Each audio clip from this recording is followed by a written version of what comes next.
AT&T's Warner Media's Warner Brothers Zack Snyder's Batman v Superman Dawn of Justice Ultimate Edition 2016 is a bit like Schrodinger's cat. It's often paradoxically regarded as both a living masterpiece that only real fans will recognize, and at the same time it's also referred to as the worst thing since anal fissures. What's my position? Well, I'll disclose at the very end, because the purpose of this essay is not to reinforce either arguments, but to examine how BVS fits within one of my favorite areas of studies, actually.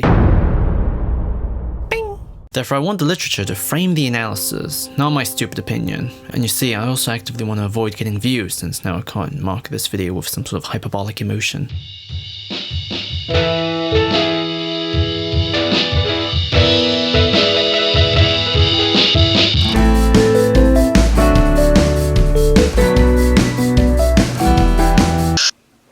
I just thought the bathroom was down here. I must have... Also, this is part of the Director Project. Link is in the comment below. Unless YouTube changes the website again.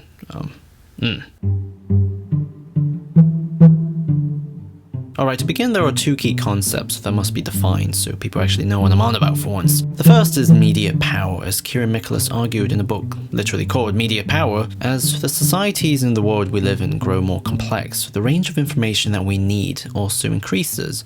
If we wish to function as informed and competent citizens, or even pass as such, then we need to know about events happening in geographically distant places. As a result, media information in modern life fulfills a way more important role than just giving us a distraction while sitting on the toilet, but it's an essential mediator between us and the world now. It's powerful because it has the ability to select what gets attention and how it's framed. Did you file the football? Why aren't we covering this? Poor people don't buy papers? People don't buy papers, period, Ken. In sociology, this is often referred to as the fractured glass argument, which opposes the window into the world position that journalism often argues, or at least tries to pursue. Batman v Superman is relevant to the study because, as Zack Snyder bluntly explained, the sort of third character in the movie is media, and it's the third character now in all of our lives. The classic idea with Superman is that he wouldn't do anything too political, but in truth, it's impossible in the world not to. It's a political world. Everything we do is political. The film's artistic objective is to basically interrogate the relevance of Batman and Superman's cultural meaning in a more complex modern world where how we process information is so heavily filtered. When the planet was founded, it stood for something, Perry. And so could you if it was 1938, but it's not 1938. Moving on, the second key concept is fear culture. Frank Furedi argued that in modern society, fear has evolved into an influential ideology in itself because it's often detached from reality. As he specifically argued, classically, societies associate fear with a clearly formulated threat, the fear of death or the fear of hunger. In such formulations, the threat was defined as the object of such fears. The problem was death, illness, or hunger. Today, we frequently represent the act of fearing as a threat itself. He has the power to wipe out the entire human race, and if we believe there's even a 1% chance that he is our enemy, we have to take it as an absolute certainty. For example, fear of crime is now institutionally treated as seriously as real crimes, or when boomers are scared of video games. Fear in modern culture is like a living organism now that demands to be managed individually. It's a psychological game of interpretations that we all play. Apart from fear of COVID, that's very real. BVS as a story is to an extent about the overlap and relationship between media power and fear culture, and how they author each other. Must there be a Superman? As a result, Batman v Superman is kind of like Captain America the Winter Soldier, where it's not really a superhero film, it's a conspiracy thriller set in a superhero world. Superman himself is what the political setting is built around. He's the flag, he's the WMD. Like when KFC introduced the Double Down, Superman's presence shatters the balance of power and redefines what a burger can be. As a result, one of the objectives of this essay is to demonstrate how superhero films can offer an interesting pathway to understand the social mechanics of our culture and to show why sociology is fun, kids.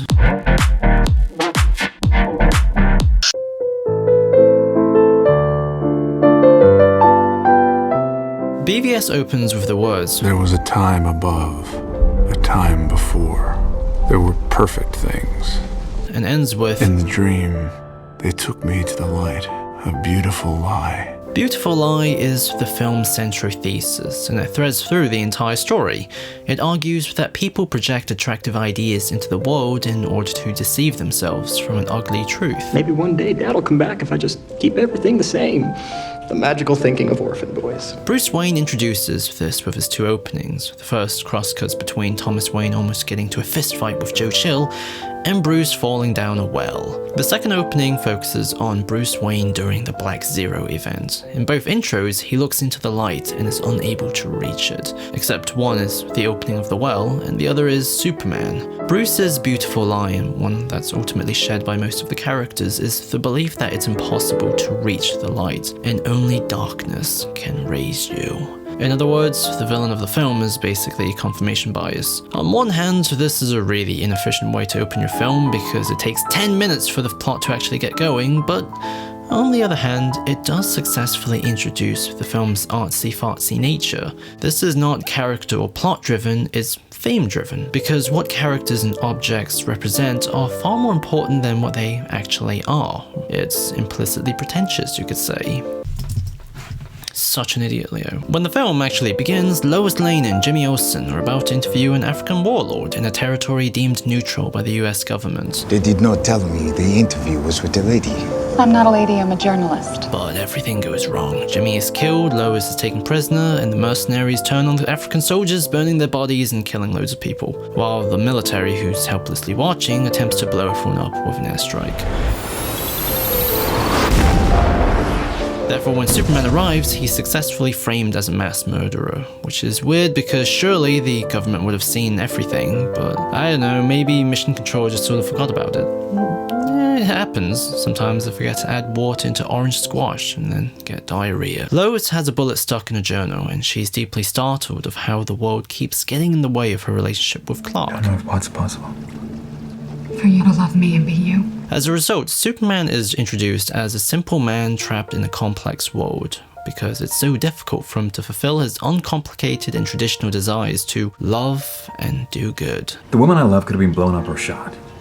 Think of what could have happened. Well, think about what did happen. When he's constantly so heavily politicized. However, Clark is committed and he embraces Amy Adams in the bathtub, which on one hand makes him the luckiest man in the world, and on the other, it's designed to show how much more human Superman is than Batman, because he's motivated by a healthy sense of hope, whereas Batman is characterized more or less as the equivalent of a lonely boomer, who spends all his time watching 24-hour news and is filled with nothing but nostalgia. 20 years in Gotham, Alfred. We've seen what promises are worth. The cut that's used to reintroduce Bruce for the third time is even designed to directly contrast Clark's. Instead of a warm embrace, he coldly descends into a cave before being criticized by Alfred. Even you got too old to die young. Additionally, Lex is also introduced under the same mentality. He argues, You don't have to use a silver bullet, but if you forge one, well then, we don't have to depend upon the kindness of monsters. and is able to use the rhetoric of fear to convince a senator to give him access to the Kryptonian ship in Zod. As a result, both Lex Luthor and Bruce Wayne don't have faith in Superman because they aren't willing to take the risk and accept the new order of power. Superman. Yeah, but there are more of them. The metahuman thesis. Everything's changed. Men fall from the sky. The gods hurl thunderbolts. Although Superman isn't all-powerful when he's cooking with his tits out, because of course he is, he's distressed by the words of a witness. His statue is ruined when he travels to Gotham to hear the witness. He sees the city gripped by fear, and when he wants to report it, he's rejected. Clark, similar to Bruce, feels ineffective because even when he tries to listen and learn from the people he's failed, he's not supported. If Superman were here right now, what would you want to say to him? To look him in his eye and ask him how he decides which lives count. And who's worth it? Good morning, Smallville. The American conscience died. However, there's one person that's on his side, Mrs. Incredible, who blocks the importation of kryptonite and supports having a healthy dialogue with Superman and even outright calls out Lex's usage of beautiful lies. Do you know the oldest lie in America, Senator? Can I call you June? You can call me whatever you like. Take a bucket of piss and call it Granny's peach tea. Mm-hmm. Take a weapon of assassination and call it deterrence. You won't fool a fly or me. I'm not gonna drink it. Unfortunately, not everyone else is as smart. Bruce is an oblivious drunk moron that's completely manipulated by Lex into tracking the kryptonite and gets his stuff stolen by Wonder Woman, whereas Superman is off saving lives. Clark is the real hero. There's a famous shot where he brings the girl to her family, and as everyone reaches out to him, you see his expression change from being happy to help to sad, because he's so deeply uncomfortable with being worshipped. Just wish it was more simple. My baby boy. Nothing was ever simple. Superman's side of the story is all about perseverance, his hope that people will eventually follow his example rather than just simply fetishize him at a distance. Therefore, this entire first act is all about showing how fear infects the minds of everyone and making them just malleable for what's to come.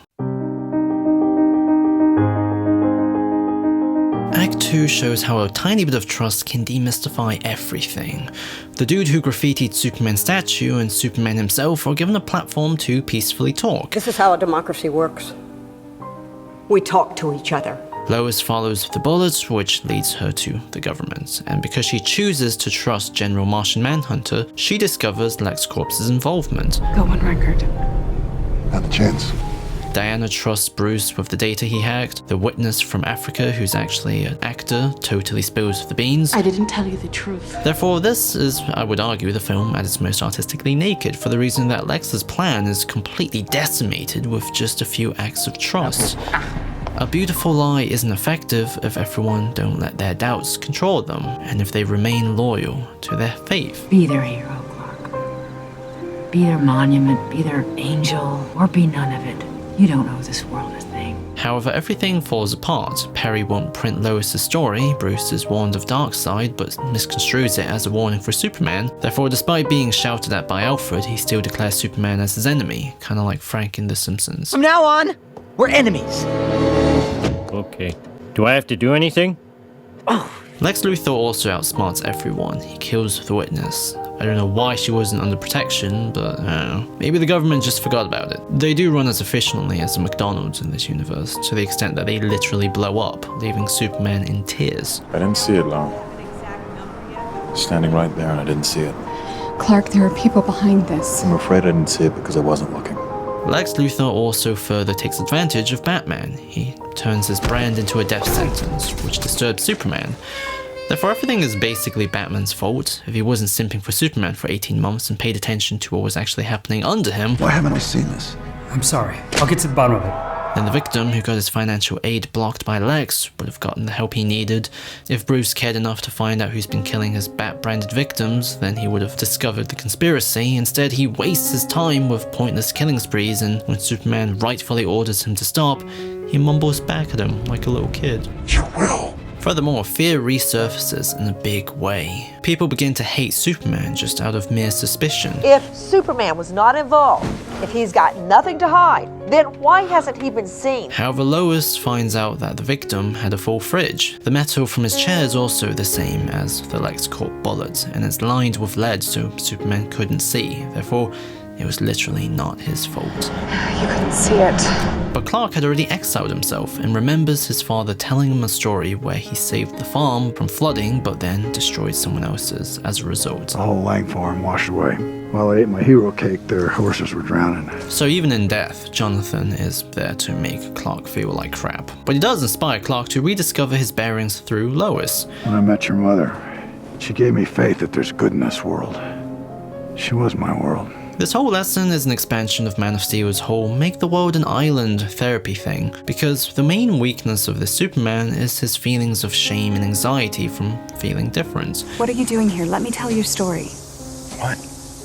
If I don't want my story told? However, just as Martha told him, if he focuses on one thing that he knows is true, like her voice, or in this case, the simple love of Lois, then everything will fit into place.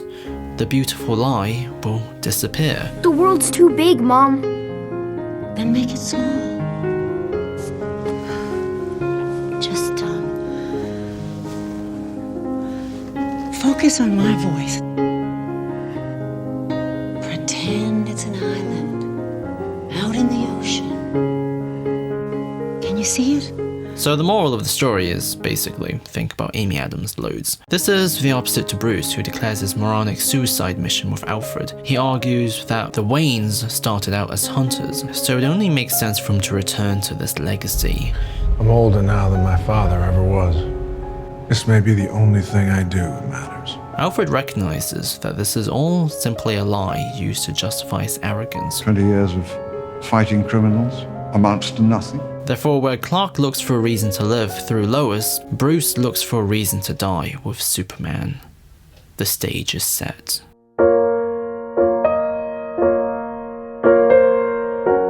The final act is absolutely balmy. Martha is kidnapped, Batman lights up the bat signal to draw Superman's attention, Lex also captures Lois to confront her and bring Superman to him. How did he know Superman wouldn't be meeting with Batman first, or saving his mother? I don't know, I guess the Superman is a pattern with thinking with his PP first. He also threatens Lex in the least Superman way ever, so that's off-putting. I'll take you in without breaking you, which is more than you deserve. He's then helplessly sent to kill Batman. Lex points out that he would have had an hour, but has way less time now. Look at the time! When you came here, you had an hour! Now it's less. Which implies Batman has been standing in the rain for almost a full hour. I guess it's possible. I remember doing the same thing for the Double Down. One of the quiet details that I absolutely adore is the way Henry Cavill holds his shoulders upwards like a child when he's leaving to fight Batman, because this Superman is so innocent that he's literally like that kid who was forced to smash up his Xbox. I hate my life. On the other hand, Batman continues to be an absolute plonk. He emails Diana the photo that she's been trying to hide, so now it's on the internet. Brilliant. And when Superman asks for help, he deliberately provokes him. You have to listen to me.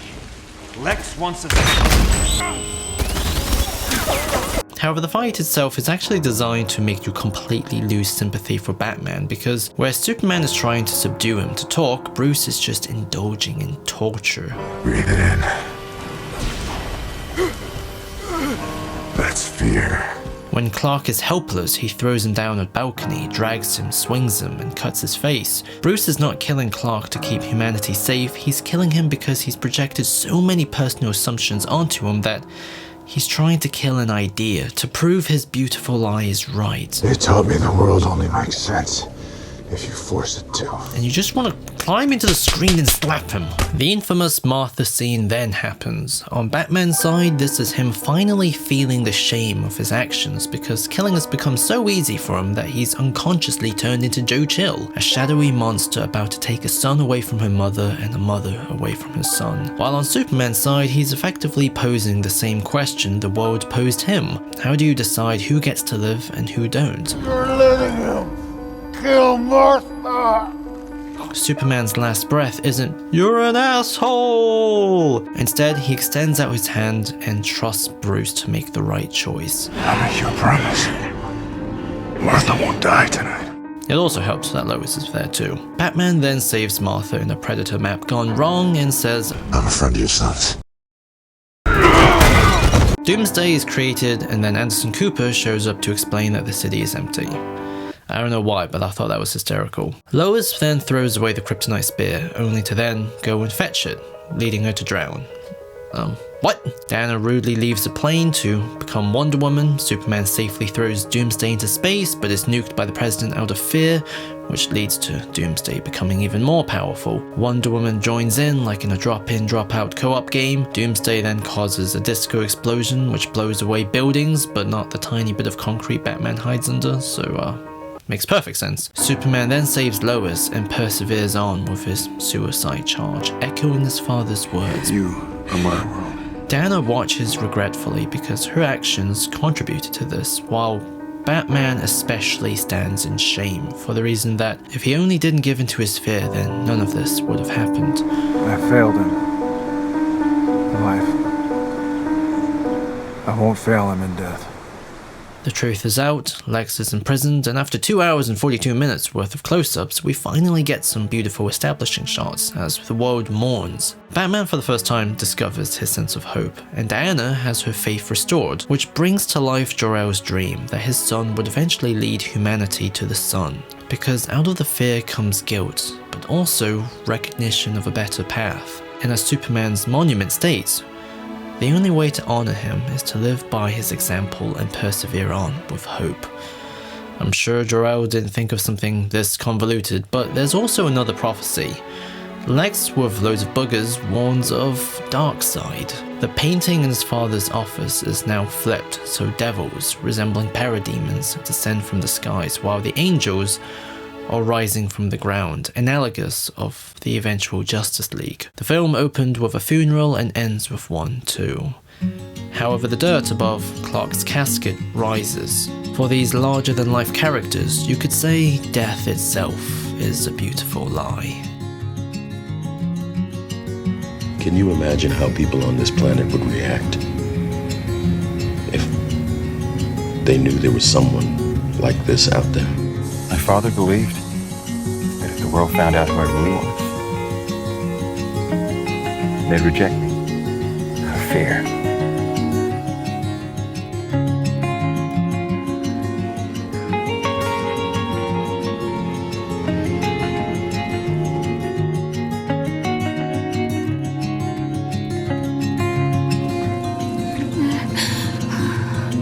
You know they say it's all downhill after the first kiss.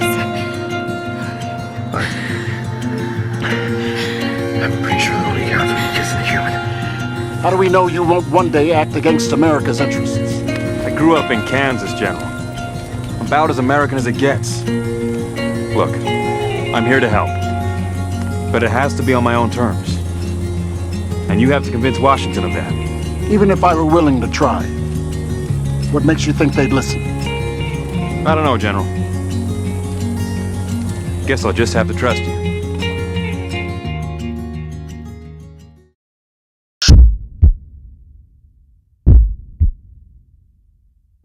BVS is very metatextual. Just as the characters learn through the screen the debate arguing Superman's relevance, so are we. The opening words, There was a time above, a time before.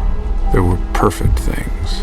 on one hand sets up Batman's overall journey from disbeliever to believer, but it also breaks the fourth wall because it directly refers to the nostalgia that we, the audience, have of these characters and the ideals they represent. This metatextual double entendre is continuously echoed by Perry White. WPA ain't hiring no more. Apples don't cost a nickel. Not in here, not out there. You drop this thing. Additionally, when Superman exiles himself, he literally says, Superman was never real.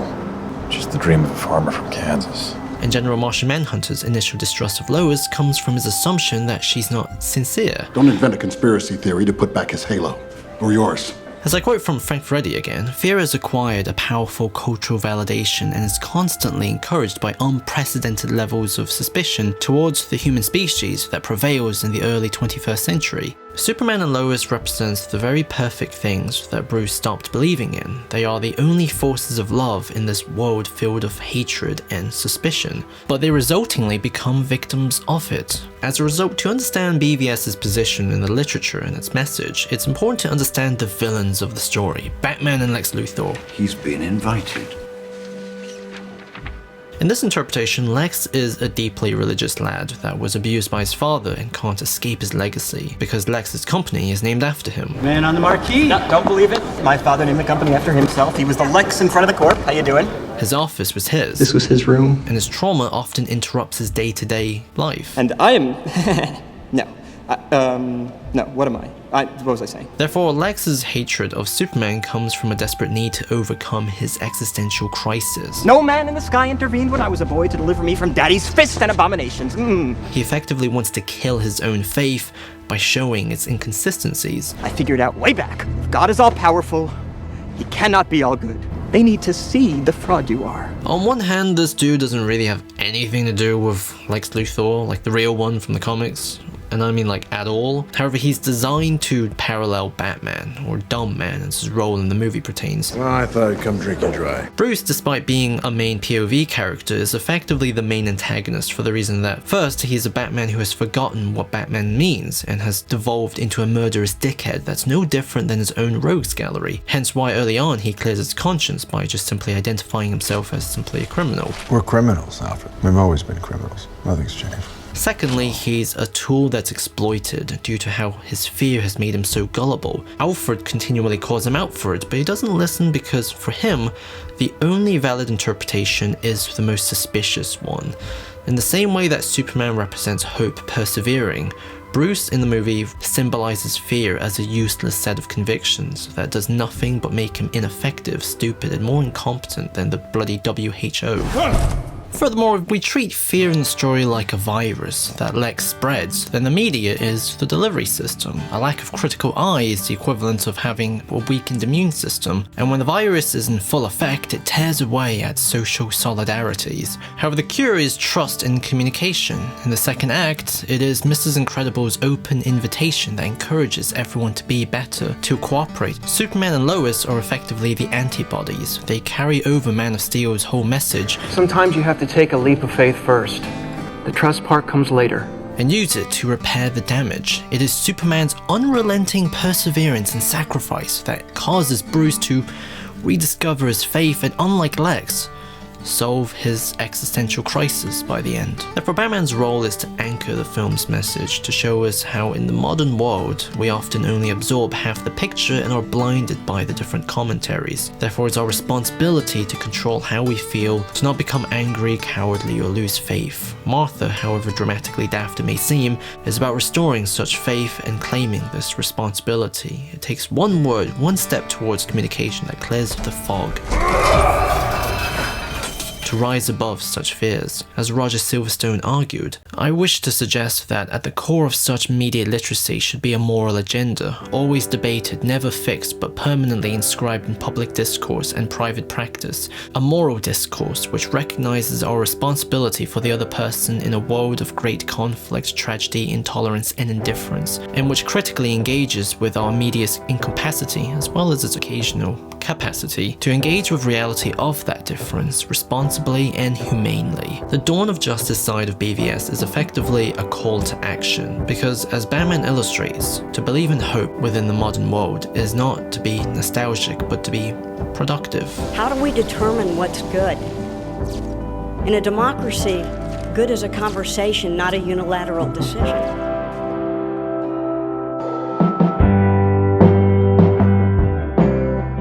In summary, Batman v Superman, despite its grimness, presents a rather optimistic message about how it's never ever too late to think about Amy Adams.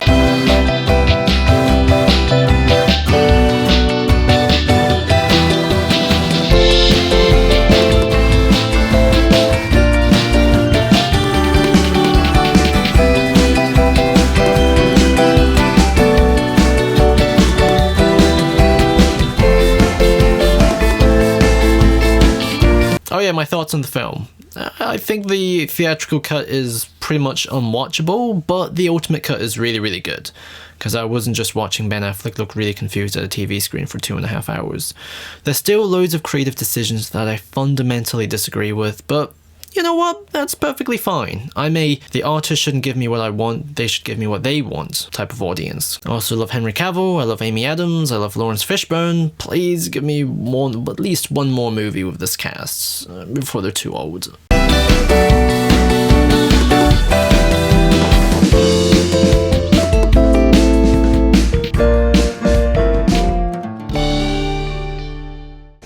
You know, with balls like yours, you belong in here.